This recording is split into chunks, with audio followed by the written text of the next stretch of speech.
Adventures in Time and Space. Transcribed in future tense. Dimension X.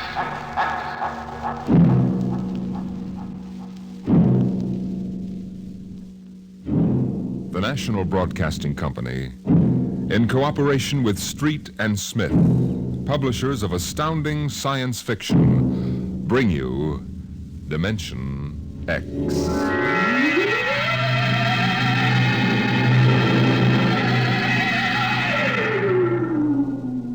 Ralph Waldo Emerson speculated, if the stars should appear one night in 1,000 years, how would man believe and adore and perceive for many generations the remembrance of the city of God?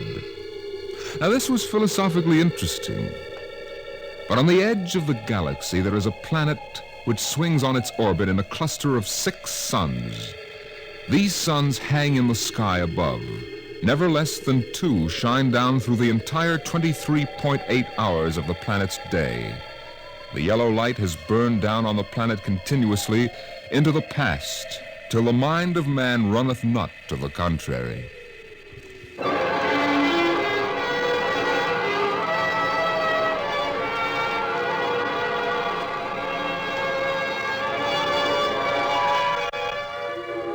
Theremin was a reporter for the Cerro City Chronicle. He covered them all, from the night police beat to politics to the sports pages. And the city editor wanted him to cover the biggest story of the year, perhaps of all time. It was an interview, a particularly difficult interview. But then, since his first days as a cub, Theremin had specialized in difficult interviews. He didn't expect violence, though, from an astronomer. You're from that newspaper? Well, you've got a lot of gall coming here. Now, wait a minute, Dr. Atton. It's only a job. I've read your paper. You've been writing this observatory for 2 months now. You've attacked me personally. I have nothing to say to you. All right, look, this is your chance to get your side in the paper. I'll give it to you straight. 2 months ago, the observatory issued a press statement that the world was coming to an end. Now, that's the same story that the cult of Revelations has been preaching. And when a scientist backs that up, it's news. Our conclusions have nothing to do with the cult. The cult of Revelations is full of superstition and mysticism. We are scientists. Yeah. And you got the people pretty angry. That does not matter. You know, if I can't get the story from you, I'll have to go somewhere else. Go ahead. All right. You know, Dr. Atton, the paper can be pretty rough on someone who doesn't cooperate. Young man, if you're not out of the observatory within 5 minutes, I shall call the police. Now get out.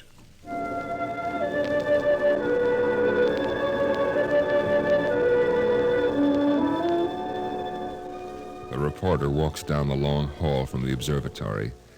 The light filters through the high windows, the yellow light of Gamma, the brightest of the 6 suns in the planet's sky. Beta is almost at zenith. Its red light floods the landscape to an unusual orange. The planet's sun Alpha is at the antipodes, and now as Gamma sinks below the horizon, the red dwarf sun, Beta, is alone, grimly alone. It's a short drive from the observatory to Cerro City, and the red light glares from the highway. The temple of the cult stands, hewn from the solid rock of the Dormite Mountains, outside the city. And in the inner courtyard stands Sor, the priest of the cult. Woe to the unbelievers! Their souls will rot with the absence of light. Sor, wait. Your Reverence, please. Please. Tell me, Your Reverence, what will happen? What are you waiting for here? The day of the coming, is written in our doctrine of Revelations.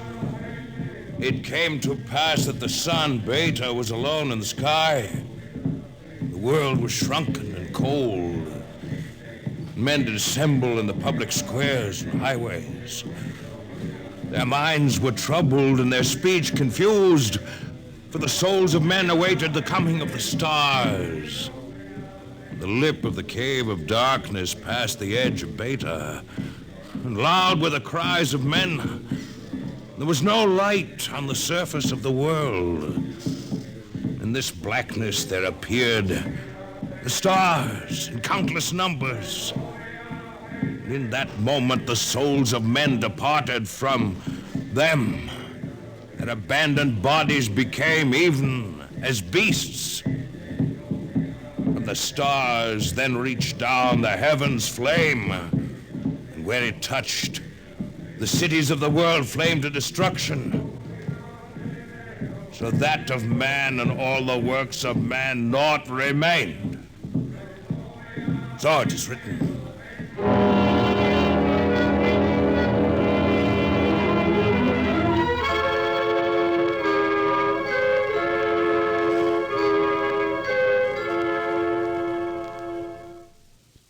Dr. Sharon, you're the only scientist I could find in the city.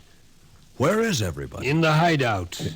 In the hideout? The place bored me. I wanted to be out here where things are getting hot. I want to see the stars the cultists are talking about.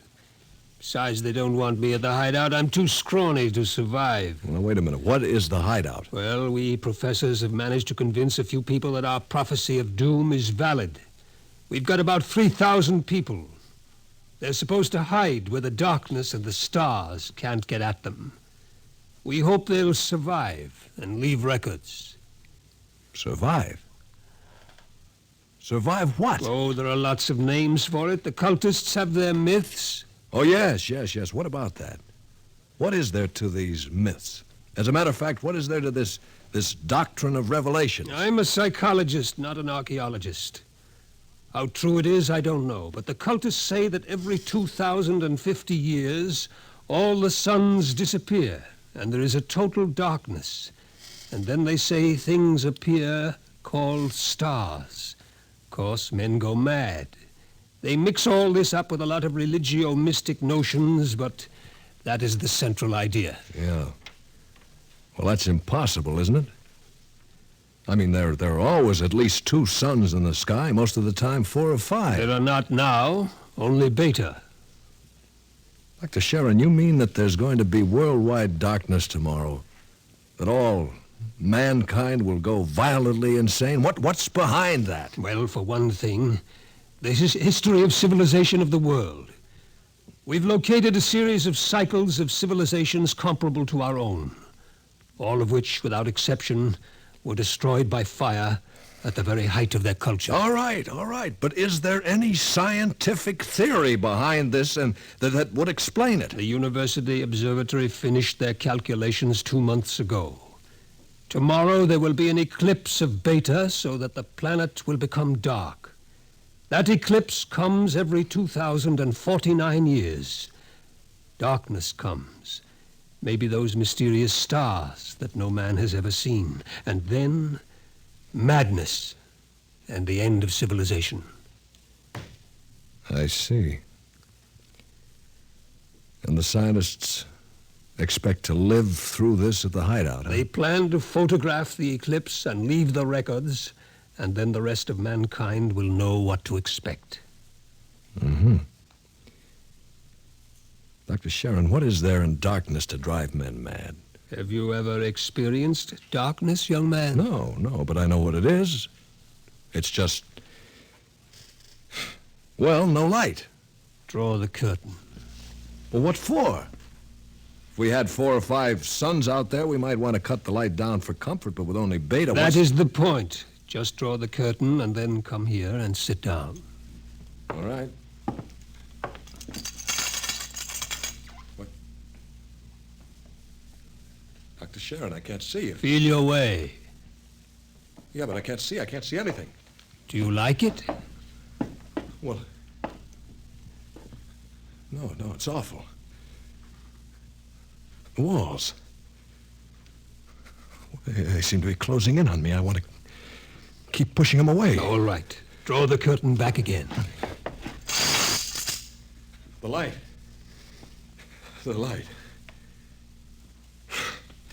Dr. Sharon, have you got a drink? Right here.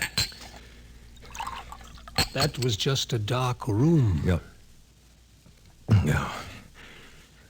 It wasn't really so bad. You're afraid. Yes, I am. Just darkness can do that? This isn't just a metaphysical theory, young man. It's promulgated from observed data. Come with me. Where? The locked ward down the corridor. All right. Were you at the Sarrow City Centennial Exposition 2 years ago? No, I was overseas on assignment. You remember hearing about the tunnel of mystery that broke all records in the amusement area? Yeah. Wasn't there some fuss about it? The Anti-Vice Society had it shut down? It was shut down, all right, but the Blue Noses had nothing to do with it. Oh? That tunnel was nothing but a mile-long passage through darkness. You rode in a little car, and it took 15 minutes to get through. Very popular while it lasted. Popular? There's a fascination in being frightened when it's part of a game. Absence of light is one of the instinctive human fears. People came out of that 15 minutes of darkness shaking and half dead with fear. Half dead? I thought there were some deaths. Bad hearts, but that wasn't the big danger. Now, which key is this? Wait a minute, Dr. Sharon. Where are we going? You'll see. No, the heart attacks were actually good for business, but there was something else. Here, I'll show you. I want you to see somebody. Latimer. Latimer. Go away. Latimer, I want you to meet somebody. This is Mr. Theremin. No. No, go away. Hello? He's pushing me. Make him stop pushing me. Go away. I'm not touching him. What's wrong? Latimer is afraid. The walls. They're falling in on me, the walls. I've got to get out. Let me out. You can't go out, Latimer. It's all right. I've got to get out. Let me out. Let me out. At sleeping period, we have to give him a shot of morphine. Otherwise, he'd bat his brains out against the wall. Well, what's wrong with him? Nothing. Nothing but 15 minutes in the darkness of the tunnel of mystery. Oh, Doctor, that's impossible. 1 person out of 10 came out of the tunnel that way. That's why we had to shut it down. Well, why? Why should darkness do that? It's obvious man cannot exist without light. Longer periods of darkness would obviously be fatal. The scientific theory is that the consciousness of light is necessary for mental activity. Please. Please, doctor, let me outside. Let me outside. Please, I can't breathe. They're pushing me. They're always pushing me. I can't stand it. I can't stand it. There you are, Theremin. That's what 15 minutes of darkness will do. Man just wasn't built to operate without light. There are always at least 2 suns in the sky, most of the time more. Yeah. Just 15 minutes of darkness. Now then, look out of that window. Imagine darkness everywhere. No light as far as you can see. Black. Everything black. And the stars, whatever they are, well, can you conceive it? Your mind wasn't built for that conception. When the real thing comes, you'll go mad completely and permanently. There's no question of it. Tomorrow, there won't be a city left standing in the world. Well, why, Doctor? Why should the cities be destroyed? If you were in darkness, what would you want more than anything else? What would it be that every instinct would call for? Light. And how would you get light? I don't know. You'd burn something, and every city in the world will go up in flames. Shall we go back to my office, Mr. Theremin, and have another drink?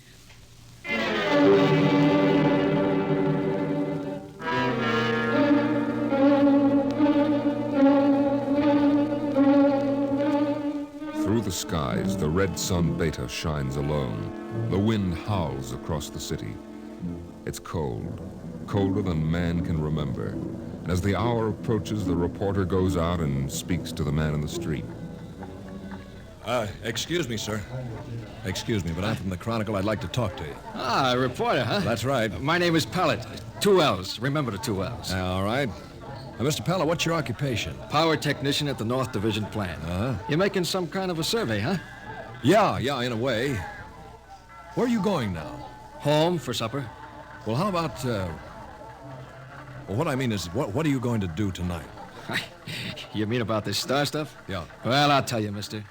It don't stand a reason that the end of the world is gonna come boom like that. It just don't stand a reason. In other words, you don't believe it? I didn't say that, but it just don't stand a reason. Uh-huh. Have you read what the scientists say? I don't read stuff like that. Only the headlines. Yeah. How about the cult? Well, now, like I always say, I've got nothing against religion. You don't believe them either? Well, they've always been shouting about doom and sin. Listen, bud, when you've been around as long as I have, you get to know the score. It's all right to preach that Judgment Day is coming and all, but just the same, I'm putting money in the bank. Uh-huh. Well, tell me, how about darkness? About what? How would you feel if there was no light? You crazy? How could there be no light? Well, now, suppose all the suns went down at once. Suppose everything was black. Well, it's crazy. What's the use of supposing something like that? It couldn't happen. It's crazy. Yeah. Well, that's all. Thank you. Sure. Look, mister, remember, pilot with 2 L's?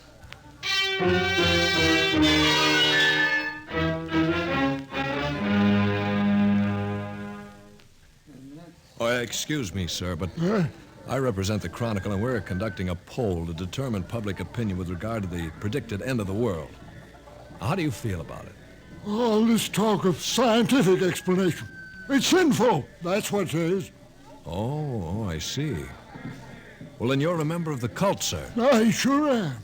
Been a member since I was a boy. My daddy was a member, too. I've seen the books. It's all writ down in the books. Well, don't you believe the scientist's explanation? Don't need it. Going to save my immortal soul.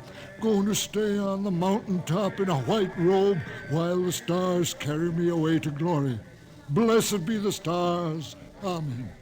Well, tell me, what are the stars? The glory, the breath of the heaven, the spirit of the ultimate. That's what they are. Uh-huh. Well, sir, the observatory has announced that it intends to take pictures of these stars. Blasphemy. I sold my house, gave all my money to the poor. Won't need it anymore. Going to heaven with stars. Glory, glory, going with the stars.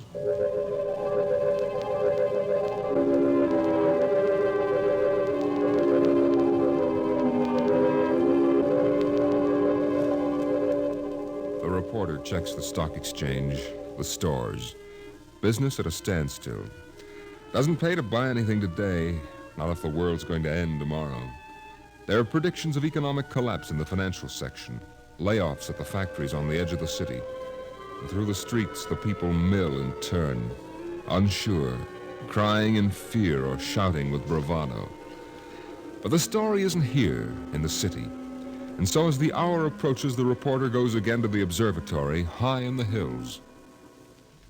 Now, look, Dr. Ratton, if you are right, if the world is going to be destroyed, what's the difference if I stay here and observe and take notes? Well, nothing, I suppose, but you'll be in the way. We have work to do. All right, if I stay out of the way. I can't be bothered with you. Now, you'll have to leave, Mr. Theremin. Hello.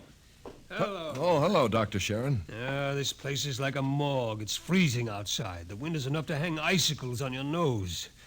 Beta doesn't seem to give any heat at all. It's so far away. Why aren't you in the hideout, Sharon? Me? I'm part of the race that isn't worth perpetuating. Who's got a bottle? There will be no alcohol today. It would be too easy to get my men drunk. I can't afford to tempt them.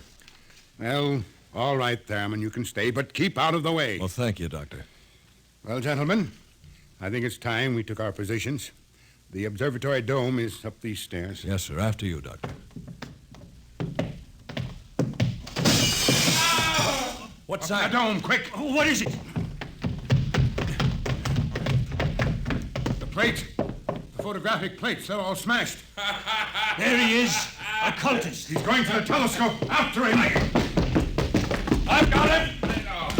It must be destroyed. It must be. It's all right. It's all right. He didn't harm anything. Let him up. Well, that's the high priest, Dr. Ratton. Soar is his name. I was talking to him yesterday. What do you want, Soar? Nothing that you would give me of your own free will. I made a bargain with the cult to give me certain data you had.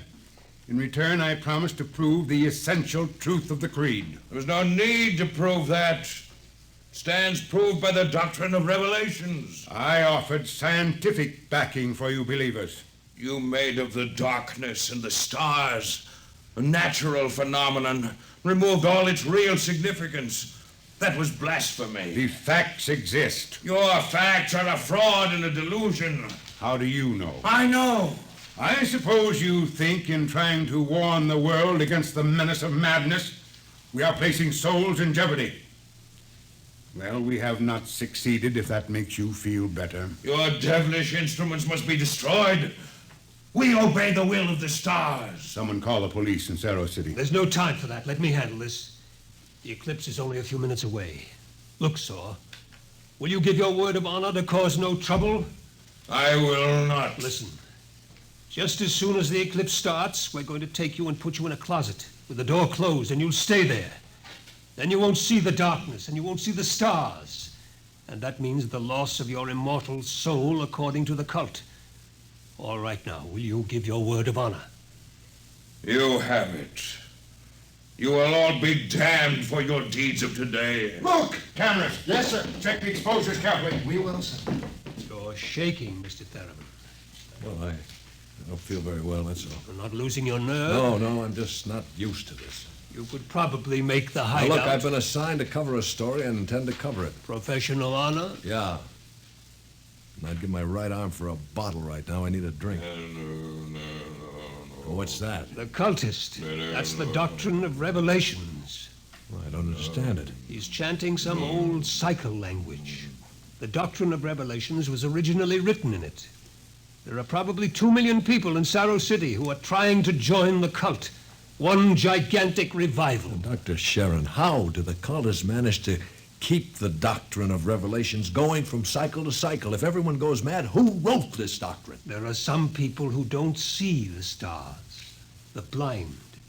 They would have memories, and that, combined with the confused, incoherent babbling of the mad, form the basis for the doctrine of revelations.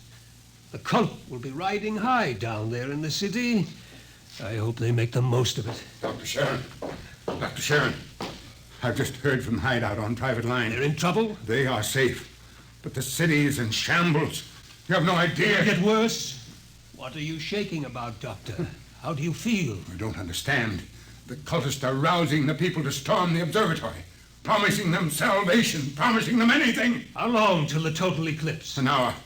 I'm going to check those cannons. It's a gamble. It'll take time to get a mob out here. If the darkness comes first, we're all right. Look at Beta. Yeah. It's cut in half. It's getting darker. An interesting phenomenon. My collar's suddenly tight. Are you having any difficulty in breathing? No. Why? Difficulty in breathing is one of the first symptoms we've experimented. I'm cold. It seems to be getting colder. We'd better keep our minds on something else. Yeah. One of the astronomers has a theory about the stars. He thinks they may be suns that are too far away to see in the light. He developed a fantasy about a planet revolving around one sun. It's a mathematical possibility. Of course, there couldn't be any life. Part of the planet would always be dark and without light. Well, it's obvious. Without light, there can't be any life. It's time for the artificial light. We can't read the instruments. Artificial light? One of the researchers in the university worked it out. It's animal grease packed around a wick. Here, I'll light it with this spark. Why, it's beautiful. Yellow light. After 4 hours of red. It's beautiful. Light. Light.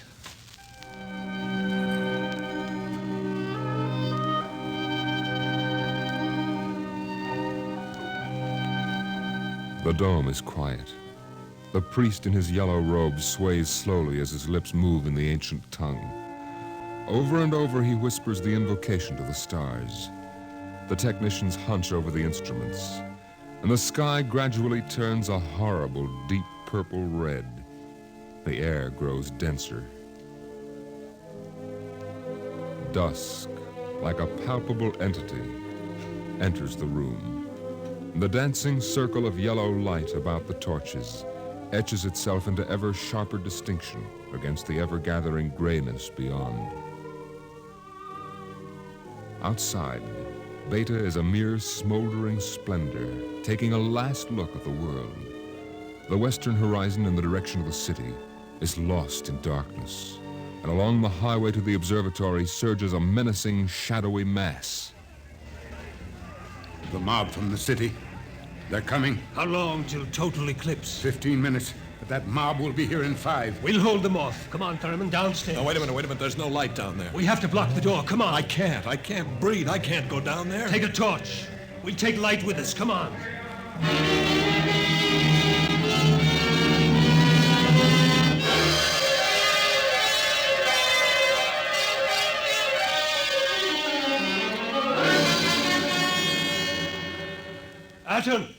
Atten!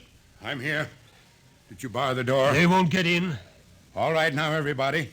1 minute till totality. 1 minute. Just before totality, I'm changing the plate. That will leave one of you for each camera. Now remember, if you feel yourself going, get away from the camera. It's dark. It's getting dark. Sharon, where are you? I can't see you. I'm Sharon. right here. 30 seconds. Look out, the priest. I can't see him. And the wicked shall perish, and the souls of the true believers shall be transported in glory to the stars. You can see him against the torch. Don't let him get to the telescope. From the stars there reached down a heavenly flame, and where it touched, the cities of the world flamed to utter destruction. Grab him! I'll take care of him. The world must be destroyed by the stars. I got it! 5 seconds to totality. 4, 3, 2, 1. The sky is black, and through it shine the stars. 30,000 minute suns shine down in soul-searing splendor. It's more frightening in its awful indifference than the bitter wind that shivers across the horrible, cold, bleak world. The stars. The stars! The stars! The walls! The walls are coming in on me! They're coming in! Light! Light! Darkness. Forever and ever and ever, and the walls are breaking in. We did not know! We did not know! We did not know!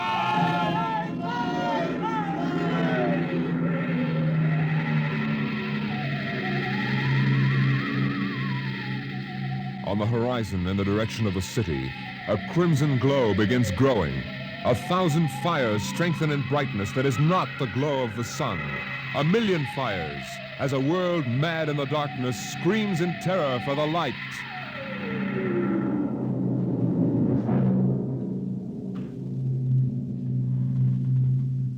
The night has come again.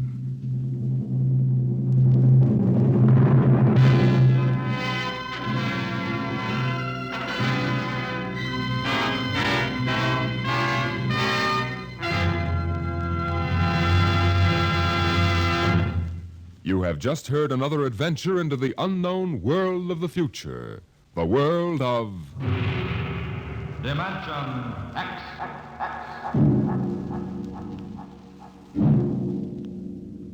With this program, Dimension X concludes the present series. We hope to return to the air in the near future. Watch your local newspaper and listen to your local station for the resumption of the series.